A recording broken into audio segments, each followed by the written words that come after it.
Property पर case चल रहा है और बेचने वाला बोल रहा है कि केस मेरा पर्सनल है, प्रॉपर्टी भाई मेरी है, तो आपको क्या लेना देना। तो सुनो, अगर आपने डिस्प्यूटेड प्रॉपर्टी खरीद ली, यानी वो प्रॉपर्टी जो विवादित है, जिस पर केस चल रहा है, तो पैसे तो गए, प्रॉपर्टी भी गई और साथ में फ्री में जो केस मिला वो अलग।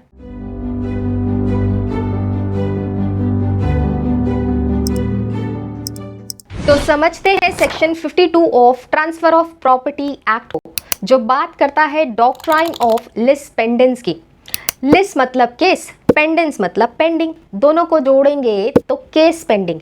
यानी अगर कोर्ट में कोई केस पेंडिंग है और उस प्रॉपर्टी को जो उस केस में चल रही है, उस प्रॉपर्टी का ट्रांसफ़र अगर किया जाए तो वो ट्रांसफ़र लीगली रिस्की हो सकता है। ये लॉ बेसिकली ये कहता है कि अगर कोई सिविल केस चल रहा हो किसी प्रॉपर्टी पर और आपने उस प्रॉपर्टी का ट्रांसफ़र कर दिया, तो जो बायर है ना, उसको कोई लीगल प्रोटेक्शन नहीं मिलेगा।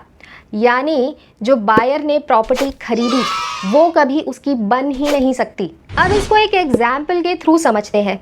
एक रवि नाम का व्यक्ति था, उसने एक प्लॉट खरीदा। अब उस प्लॉट पर ऑलरेडी पार्टीशन का सूट चल रहा था। अब जब रवि ने सेल डीड को रजिस्टर कराया उस प्लॉट को खरीदने के लिए, तब उसने उस सूट को, उस केस को जो कोर्ट में चल रहा था, उसे इग्नोर कर दिया और प्रॉपर्टी खरीद ली।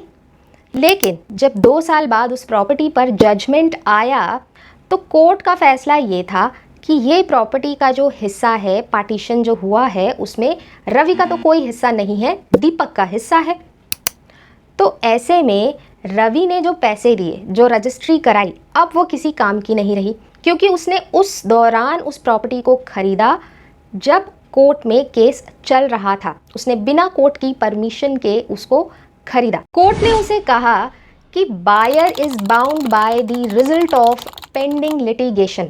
यानी जो बायर है वो कोर्ट के फैसले से, कोर्ट के नतीजे से बद्ध है। चाहे आप इनोसेंट हो, कोर्ट तब भी बोलेगा कि आपको पता होना चाहिए था। अब ऐसा क्यों? क्योंकि कोर्ट में चल रहा केस एक पब्लिक रिकॉर्ड होता है और ये बायर की जिम्मेदारी होती है कि अपनी प्रॉपर्टी को खरीदने से पहले, उसकी रजिस्ट्री से पहले कोर्ट का स्टेटस चेक कर ले कि कहीं इस प्रॉपर्टी पर कोई विवाद तो नहीं है। देखो, इन सब के पीछे एक प्रिंसिपल भी काम करता है जिसे हम कंस्ट्रक्टिव नोटिस बोलते हैं और section 3 of transfer of property act में ये देखा जा सकता है।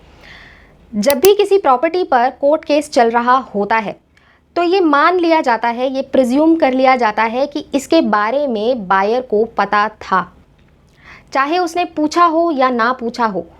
यही होती है कंस्ट्रक्टिव नोटिस। अब दूसरी तरफ section 55 of transfer of property act भी यही कहता है कि सेलर की ड्यूटी होती है कि वो बायर को सभी मटेरियल इंफॉर्मेशन दे दे जो उस प्रॉपर्टी से रिलेटेड है, स्पेशली वो इंफॉर्मेशन कि उस पर केस चल रहा है। और ये बायर की भी ड्यूटी होती है कि वो प्रॉपर्टी के बारे में सब कुछ इंक्वायर कर ले, जिसे हम ड्यू डिलिजेंस भी बोलते हैं। So the moral of the video is कि आपको कोर्ट का रिकॉर्ड चेक करना है किसी भी प्रॉपर्टी को खरीदने से पहले।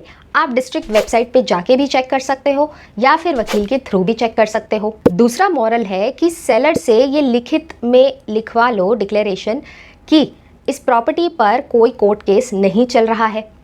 तीसरा मॉरल ये है कि आप एडवोकेट से ड्यू डिलिजेंस करवा लो, यानी जो भी प्रॉपर्टी के बारे में पूछताछ है या जांच पड़ताल है, वेरिफिकेशन है, वो सब आप करवा लो।